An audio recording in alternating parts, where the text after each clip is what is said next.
अस्सलाम वालेकुम, मैं हूं शेर अफगन बुज़दार और आप देख रहे हैं मेरे यूट्यूब चैनल। नाजरीन, आप सब जानते हैं कि जिस तरह गुज़िश्ता दिनों गैरत के नाम पर राज बीबी को उसके शौहर ने कत्ल किया और उसके बाद जो बॉर्डर मिलिट्री पुलिस की जिस तरह फुर्तियाँ सामने आई, उन्होंने जो कातिल का जो बेटा है उसको इस मुकदमे में मुद्दई बनाया और उसके बाद जिन लोगों को कत्ल के इस जुर्म में शामिल तफ्तीश होना था वो लोग इस केस में तफ्तीशी बन बैठे हैं। अब जो मुलज़िम मेवा ख़ान है वो तो रिमांड पर है, लेकिन इस वक्त जो दोज़ू बुज़दार हैं वो इस केस की तफ्तीश कर रहे हैं। आज इस केस के हवाले से अभी क्या पेशरफ्त हुई है, पॉलिटिकल कमांडेंट ने क्या एक्शन लिया, इस हवाले से सीनियर सहाफ़ी बख्त खोसा हमारे साथ मौजूद है, उनसे बात करते हैं। बख्त, बताएं, आज आपके पास एक ब्रेकिंग न्यूज़ भी है, आप कमांडेंट से मेल भी आए हैं, क्या बात है, क्या एक्शन लिया है अभी तक कमांडेंट ने? कमांडेंट के जो पाँव हैं वो क्यों खड़े नहीं हो रहे हैं इस मामले में? उन्होंने अब तक कोई कार्रवाई क्यों नहीं किया? मुझे ये बात समझ नहीं आ रही। मेहरबानी। सबसे पहले मुझे ये बताएं शेर अफगान, आपने मेरे ऊपर कैमरा लगा दिया कि मैं कमांडेंट से मुलाकात कर रहा हूँ या मेरे पास ब्रेकिंग न्यूज़ है? मुझे पता है ना। अच्छा, मेहरबानी।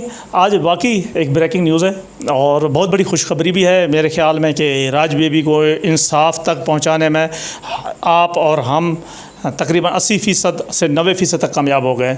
ये तो नाजरीन को भी मुबारकबाद और आपको भी मुबारकबाद, आपकी चैनल की तवज्जो से और हमारे ख़बरें की तवज्जो से और हमारी मेहनत की वजह से हम इस नतीजे पर पहुँचे हैं कि आज जो कातिल हैं बीएमपी के, जो दोस्त मोहम्मद को भी मरकज़ी किरदार कत्ल में करार दिया जा रहा है। न सिर्फ हम बल्कि ये इंसानी हकूक़ वाले भी और अवाम भी, इलाका के लोग भी, कि उनको कातिल का बराबर ठहराया जा रहा है। जी, एक तो ये है कि कमांडेंट बीएमपी ने गुज़श्ता 4-5 दिन से मुसलसल मुलाकात के बाद कमांडेंट ने बहुत बड़ी एक्शन किया है। इसमें वो ये है कि कमांडेंट ने न सिर्फ मुकदमा की तफ्तीश मुंतकिल कर दी है और एक जॉइंट इंक्वायरी कैम कर दी गई है और जॉइंट इंक्वायरी में ये भी देख लो कि किस किस को डाला हुआ है। सबसे बड़ी बात यह है कि उन्होंने बीएमपी फोर्स में अच्छी शोहरत के हामिल उन सर्कल ऑफिसरों को नामजद किया है जो बिल्कुल हम समझते हैं कि वो मेरिट से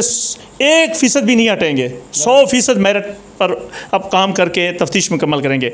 जिनमें है एक नाम सर्कल तुमन खोसा के जमेदार सरदार रिज़म अली ख़ान खोसा और दूसरा जो तुमन बुज़दार के सर्कल ऑफिसर सरदार अहमद इमरान ख़ान बुज़दार। जिन दोनों की जो साख है वो इंतहाई ईमानदारी और ये पुलिस फोर्स में मेरे ख्याल में इन दोनों के ईमानदारी में कोई बंदा शक नहीं कर सकता और इन दोनों को उन्होंने इन्वेस्टिगेशन टीम मुकर्रर कर दिया है।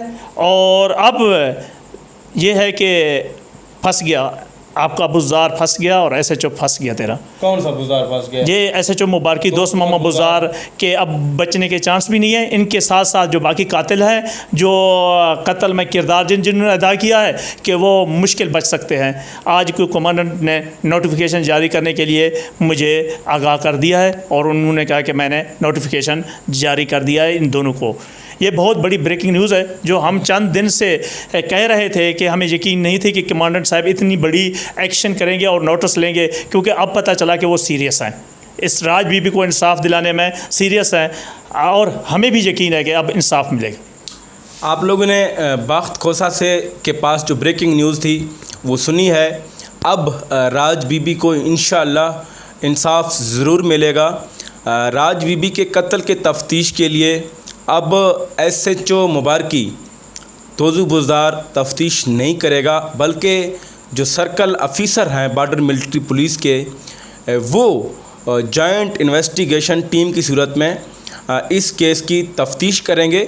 और हम यकीन से कह सकते हैं कि इंशाअल्लाह, और हमें उम्मीद भी है कि अब जो जितने भी ज़िम्मेदारान हैं इस केस में, जो शरीक लोग थे, जो जिरगा के मेंबरान थे जिन्होंने राज बीबी को कत्ल करने का या इनको बेचने का हुक्म दिया था, जिन्होंने जो मुबैना काला जो खैरू लगारी है उसके ऊपर जिस तरह जुर्माना डाला था और उनकी 12 साला बच्ची को वन्नी करने का हुक्म दिया था, अब हम ये उम्मीद कर सकते हैं कि कमांडेंट बॉर्डर मिलिट्री पुलिस के इस एक्शन से कि राज बीबी को शायद इंसाफ मिल सकेगा।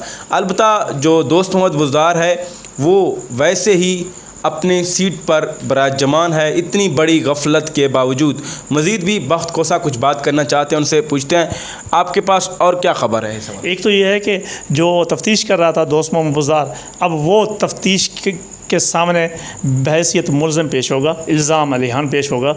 ये बड़ी बात है। और जो दोनों जो है इंक्वायरी अफसरान वो इंतहाई ईमानदार और मेरिट वाले हैं। इसके साथ साथ अब जो बाकी किरदार हैं वो भी नहीं बचेंगे। और मुझे ये भी यकीन है, उम्मीद है कि दोस्तों बुज़दार बहुत जल्द एसोसिएशन से हट जाएंगे, क्योंकि कमांडर ने जिस तरह से पहले कातिल को गिरफ़्तार कराया और उसके बाद अब ये इक़दाम उठाया, और इसके बाद मेरे ख़्याल में अब दोस्तों बुज़दार को हटाने के लिए भी वो लाहेमल तैयार कर रहे हैं।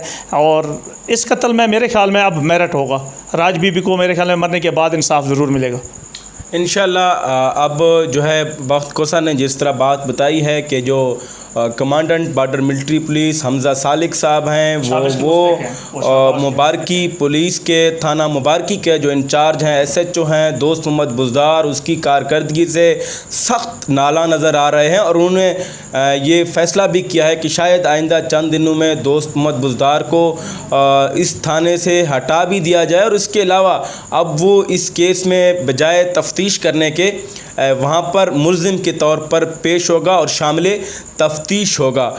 इसके अलावा जो दूसरी बड़ी ख़बर है वो ये है कि human rights commission of Pakistan ने इस FIR को डेरा गाज़ी ख़ान के सेशन कोर्ट में यहाँ पर चैलेंज करने का फ़ैसला किया है। कल बाकायदा तौर पर यहाँ पर यानी कि मेरी मुद्दत में शेर अफ़गन बुज़दार की मुद्दत में एक पटिशन फ़ाइल करेंगे, जिसमें इस मुकदमा में जो दफ़ात लगाए गए हैं, जिसको मुद्दई बनाया गया है, उन सब को चैलेंज किया जाएगा। और इसके साथ अपने मेज़बान शेर अफ़गन बुज़दार को दीजिए इजाज़त। इंशाअल्लाह अगले वीडियो के साथ दोबारा हाज़िर होंगे। तब तक के लिए अल्लाह हाफ़िज़।